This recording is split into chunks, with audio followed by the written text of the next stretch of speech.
What exactly is energy? The technical definition is the capacity to do work, but my favorite way to sum it up is with two words: machine calories. Every human being runs off the calories he or she consumes. Those calories are our energy, our ability to act. If we run out of calories, we can't act. We die. The same is true of the machines we use to improve our lives. Whether we're talking about the ultrasound and incubation machines that enable us to save babies, the computers that enable us to gain or discover knowledge, the planes that enable us to visit family members across the globe, or the factories that make it possible for all of those things to be affordable, every aspect of our lives is improved dramatically by machines. Those machines live on energy, their ability to act. The reason we desperately need machines to do our work for us is because we are naturally very weak. Without machines to help us, we don't have anywhere near all the energy that we need to survive and flourish. The average human being needs about 2,000 calories a day to give him enough energy to do everything he needs to do, from going to the office to taking a walk to manual labor to sleeping. That's equal to 2,326 watt-hours, which is the amount of energy it takes to power a 100-watt light bulb for 23.26 hours. Essentially, your body uses the same amount of energy as a 100-watt light bulb. Pretty interesting, right? The more physical work you need to do, the more calories you use. A farmer doing vigorous physical work for a day might exert 4,000 calories. An Olympic athlete like Michael Phelps might use 8,000 calories of energy a day. The more energy you are using at any time, the more power you are exerting.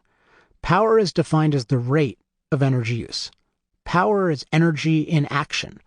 The gasoline is the energy, the engine turns it into power. And here's where the problem of human weakness comes in. We are not very powerful. About 1/10 as powerful as a horse. That's 1/200th the power of the average car. And thus we can use only so much energy and do only so much work. Not nearly enough for a good standard of living. The story of energy for over 99% of human history is that human beings couldn't get enough of it to live. And if they could make very limited use of it because they lacked power. Thus, they spent their lives engaging in grueling physical labor just to keep their bodies going long enough to engage in the next day of grueling physical labor. Now, if we were all like Superman, it would be a different story. Imagine if Superman, instead of devoting himself to saving Lois Lane and others, decided to help poor countries industrialize. He would be amazing. Superman's superpower, after all, is power. He is a high-powered machine that stores a lot of energy in his body. He can melt iron, forge steel, plow fields, build buildings, even run an electrical system by turning some sort of especially large crank. He could transform any place for the better. And so can we, with enough energy and high-powered machines. Using human ingenuity, we have made ourselves into supermen.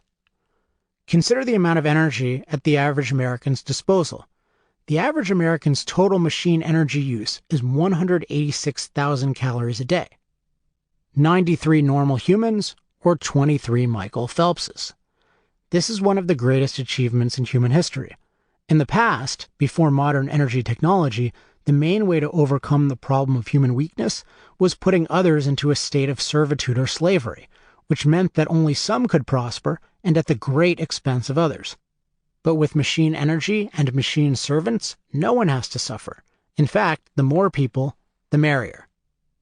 The most memorable summary I've read about this amazing development is by economist Milton Friedman. Industrial progress, mechanical improvement, all of the great wonders of the modern era have meant little to the wealthy. The rich in ancient Greece would have benefited hardly at all from modern plumbing. Running servants replaced running water. Television and radio.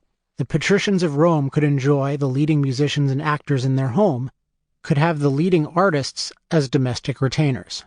Ready-to-wear clothing, supermarkets, all these and many other modern developments would have added little to their life. They would have welcomed the improvements in transportation and in medicine, but for the rest, the great achievements of Western capitalism have redounded primarily to the benefit of the ordinary person. These achievements have made available to the masses conveniences and amenities that were previously the exclusive prerogative of the rich and powerful. If our ability to act to improve our lives depends on energy, we have an epic challenge. There are 7 billion people in the world, but 1.3 billion have no electricity. Over 3 billion are classified as not having adequate electricity, a threshold that is far less than we enjoy and take for granted. For everyone to have as much access to energy as the average American, the world's energy production would have to quadruple. And we Americans would benefit greatly from even more cheap, plentiful, reliable energy. So where are we going to get it from? Fossil fuels are so called because they are, in most theories, high energy concentrations of ancient dead plants. Our entire civilization is based on burning these dead plants, which are made up of hydrogen and carbon atoms connected by powerful chemical bonds.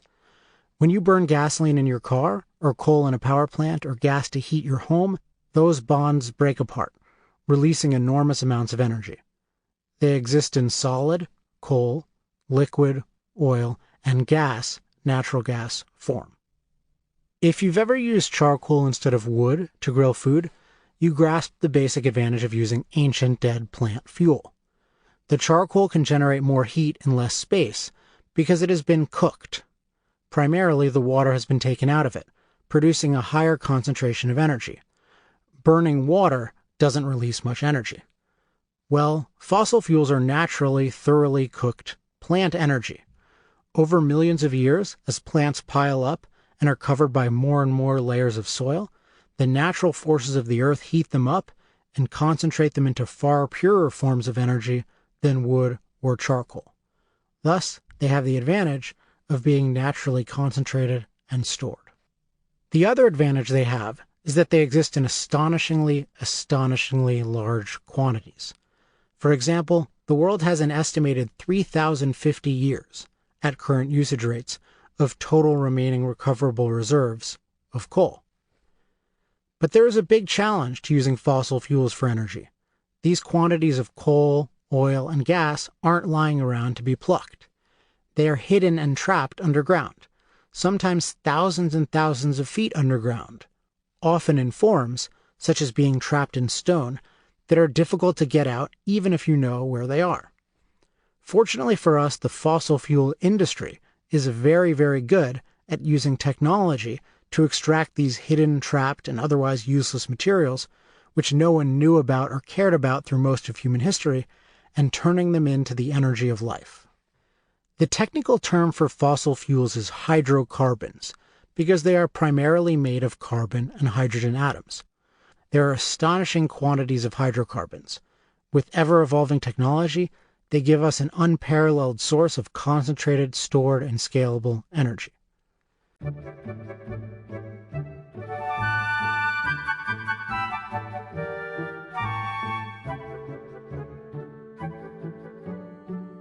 Without the energy industry, the agricultural industry would not exist.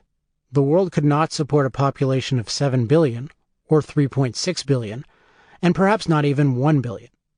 To starve our machines of energy would be to starve ourselves. What is true of agriculture is true of every industry. The energy industry has a special place in human productivity, prosperity, and progress. As the industry that powers every other industry, it can be considered the master industry. Whether we are talking about the computer industry, the electronics industry, the healthcare industry, or the pharmaceutical industry, every industry uses machines, uses resources that are manufactured using energy, and uses time that is available because of our high energy society's productivity. The less energy we have, the fewer machines an industry can use, the fewer resources an industry has, and the less time it has. And what happens to industry happens to the rest of life. The less productive industry is, the less time, resources, and machinery we have to enjoy our lives. And I want to stress enjoy our lives, because this is not something we typically think about when we think of energy. But we should, because more energy means more ability to enjoy our lives. If our standard of value is human life, the ultimate benefit that a commodity like fossil fuel energy can deliver is to contribute to the pursuit of happiness. If we can only survive in a way that is miserable, why survive? Happiness is the reward of life, and energy is a great enabler of happiness, including forms of happiness that we are taught to associate with people who decry large amounts of energy use. Take traveling to places that excite us. In my life, I have been fortunate enough to travel to many such places. I've spent 15 days river rafting in the Grand Canyon, several hundred days snowboarding or skiing on faraway mountains, and gone to Italy, France, Israel, Turkey, and other faraway lands. I enjoy martial arts, specifically Brazilian Jiu-Jitsu, as a hobby, and for years I would happily drive an hour after work almost every day to get to my favorite Jiu-Jitsu school. I was using a lot of cheap energy, and if it hadn't been cheap, I wouldn't have been able to afford it. More fossil fuel energy, more ability to pursue happiness. I keep stressing that more energy means more ability to take the actions necessary to flourish, because I want it to be in our minds at all times that when we talk about more or less energy, we are talking about more or less ability, and everything we want in life depends on ability. Thus, in every realm that affects our lives, we should expect to discover that more energy can play an amazingly positive role. That includes our environment, including our climate. The relationship between energy and environment is usually considered in a negative way. How can we use the energy that will least impact the environment?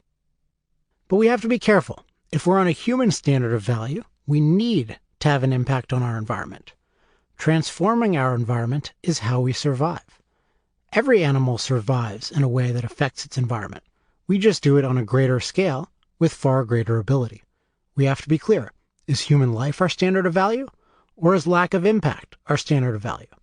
If we're on a human standard, we should be concerned in a negative way only about impacts of energy use that harm our environment from a human perspective, such as dumping toxic waste in a nearby river or filling a city with smog. But we should also assume that energy gives us more ability to improve our environment, to make it healthier and safer for human beings. The natural environment is not naturally a healthy, safe place.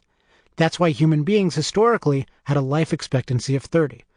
Absent human action, our natural environment threatens us with organisms eager to kill us and natural forces, including natural climate dangers, that can easily overwhelm us. It is only thanks to cheap, plentiful, reliable energy that we live in an environment where the water we drink and the food we eat will not make us sick, and where we can cope with the often hostile climate of Mother Nature. Energy is what we need to build sturdy homes, to purify water, to produce huge amounts of fresh food, to generate heat and air conditioning, to irrigate deserts, to dry malaria-infested swamps, to build hospitals, and to manufacture pharmaceuticals, among many other things.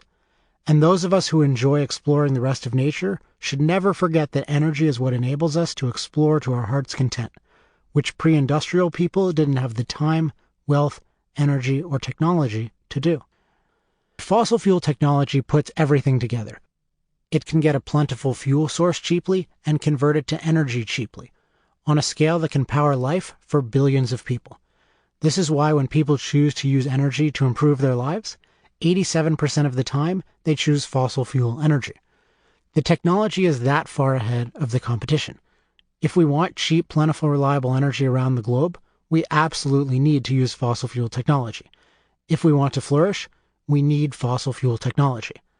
And yet opponents of fossil fuel energy claim that there are catastrophic consequences to using fossil fuels that will prevent us from flourishing. Let's be clear. If fossil fuels have catastrophic consequences and it makes sense to use a lot less of them, that would be an epic tragedy, given the state of the alternatives right now. Being forced to rely on solar, wind, and biofuels would be a horror beyond anything we can imagine, as a civilization that runs on cheap, plentiful, reliable energy would see its machines dead, its productivity destroyed, its resources disappearing. Thus, it is disturbing to hear politicians talk about restricting fossil fuels as an exciting opportunity.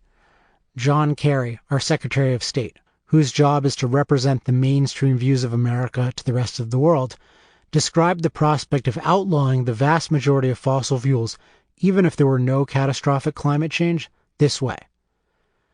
If the worst-case scenario about climate change, all the worst predictions, if they never materialize, what will be the harm that is done from having made the decision to respond to it? We would actually leave our air cleaner. We would leave our water cleaner. We would actually make our food supply more secure. Our populations would be healthier because of fewer particulates of pollution in the air, less cost to healthcare. Those are the things that would happen if we happened to be wrong and we responded. Actually, the type of response governments around the world have embraced, an 80% reduction in CO2 emissions over several decades, would, by all the evidence we have, lead to billions of premature deaths. Fossil fuel energy is, for the foreseeable future, necessary to life. The more of it we produce, the more people will have the ability to improve their lives. The less of it we produce, the more preventable suffering and death will exist. To not use fossil fuels, therefore, is beyond a risk. It is certain mortal peril for mankind. That brings us to the issue of the major risks cited with fossil fuel use: climate change and environmental degradation. As we begin to think about risks, we need to keep this in mind. The reason we care about risk is because it is a danger to human life. Thus, if something is essential to human life, like fossil fuels, we need to assess all the risks in that context. We need a rigorous, big-picture examination of fossil fuels' impact on climate and other environmental issues. We must clearly hold human life as our standard of value, or if we don't, we must make it clear that we are willing to sacrifice human life for something we think is more important.